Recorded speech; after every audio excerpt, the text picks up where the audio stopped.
Hello friends, welcome to Technique. This is Nirmal here, and in this video we will be doing the detailed camera review of the Vivo X90.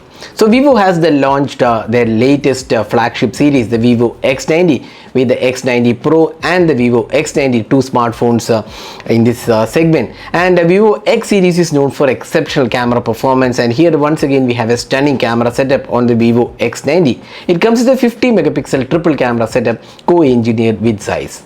So let's see how it stacks up in the flagship category. So before getting into the detailed video, if this is your first time on this channel, do hit that red subscribe button and also hit the bell icon to get notified of all the videos we publish. So let's first have a look at the camera hardware. Now coming to the camera hardware, the phone packs a 50 megapixel primary Sony IMX866 VCS true color sensor with optical image stabilization, laser autofocus and also f1.75 aperture.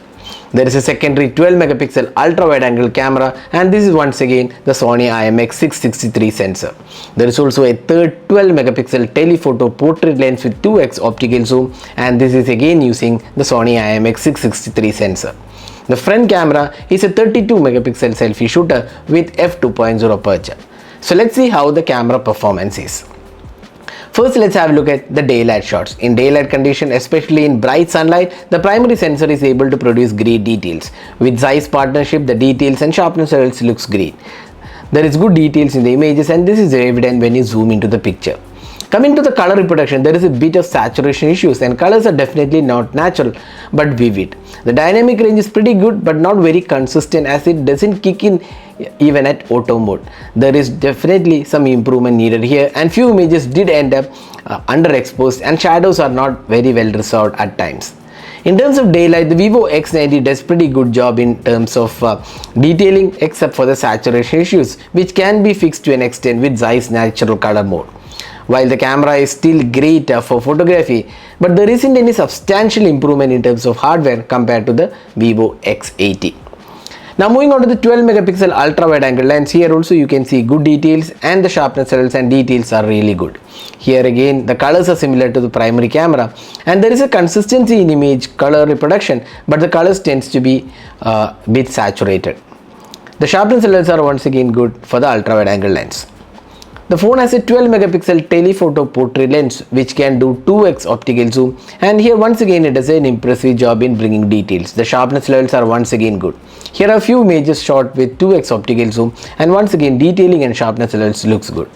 Now next let's see the Zeiss color algorithm. Here you can see the regular mode on the left side, which are a bit too saturated and doesn't bring in the actual colors. When you switch on the Zeiss natural color mode, which you can see on the right side, it does improve but still not exactly natural colors. But for people who love saturated and vivid images, the X90 will not disappoint. Now moving on to the close-up images, the phone does an impressive job with details and sharpness levels. But here we found that the colors are once again boosted and does not have natural colors.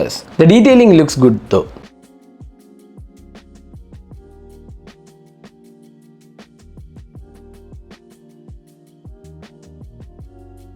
The phone can also do macro photography, and the detailing again once again looks good. The colors are good and offers excellent details too.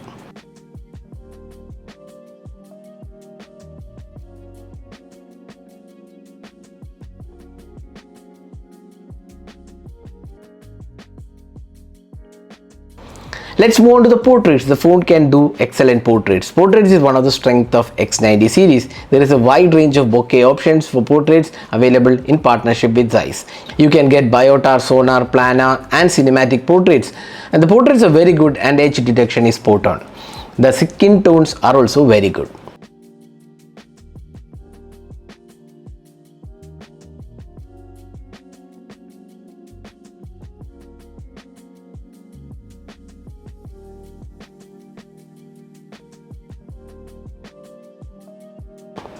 Let's move on to the low light photography. In indoor artificial lights, the X90 is able to get good images with minimum noise and great details on offer. The sharpness levels are also very good. In extreme low light situations, it is better to switch to night mode, and this is where the V2 chip also plays an important role. When it comes to extreme low light, it maintains good details. The colors are once again pretty good but on a vivid side. The sharpness levels are impressive, and you wouldn't have anything to complain here in terms of low light photography. The noise levels are kept to minimum.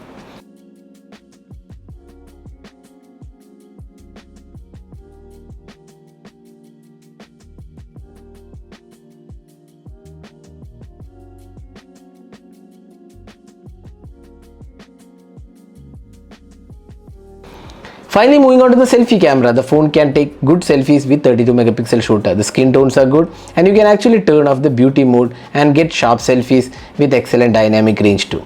Since selfies are more of a personal choice, you can judge based on the clarity. The phone has good edge detection in selfies as well.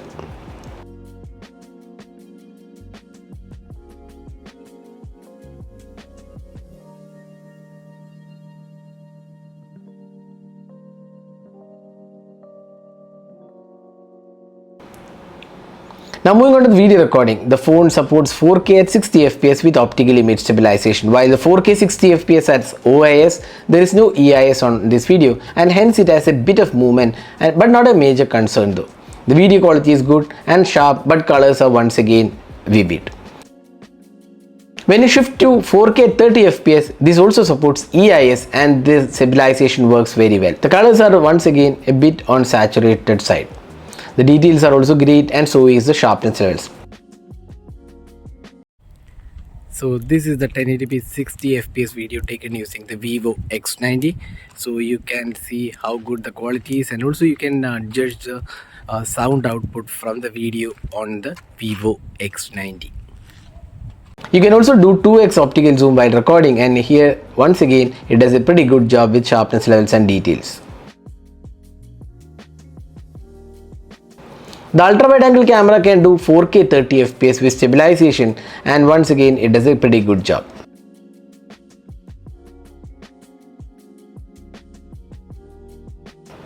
The phone also supports slow motion at 120 and 240 fps and the quality is pretty good.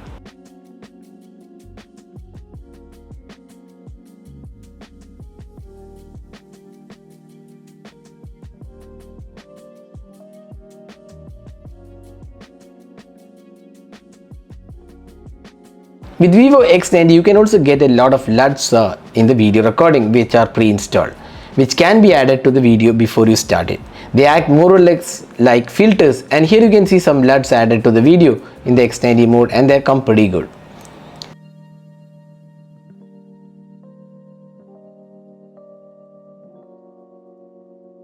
There is also cinematic recording mode available on the X90 which works pretty well.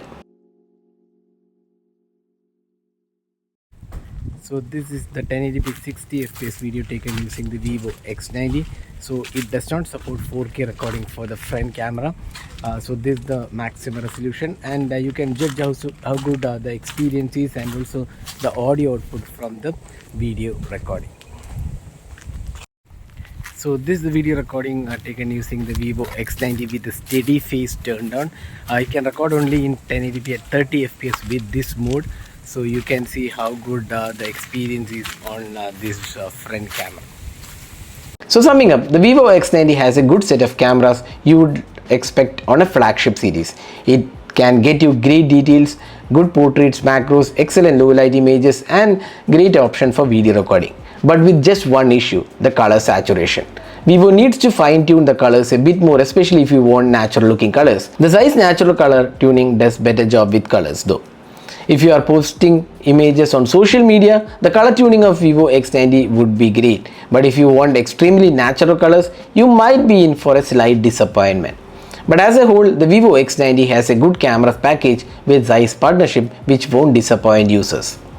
So that was a detailed camera review of the Vivo X90. So what do you guys think about the camera on the Vivo X90? Do let us know your thoughts in the comment section. This is Nirmal signing off with a camera review of the Vivo X90. Hope you enjoyed watching this video. Do hit that like button and also hit the subscribe button for more videos. Thanks for watching. Hope to see you in our next video. Have a great day.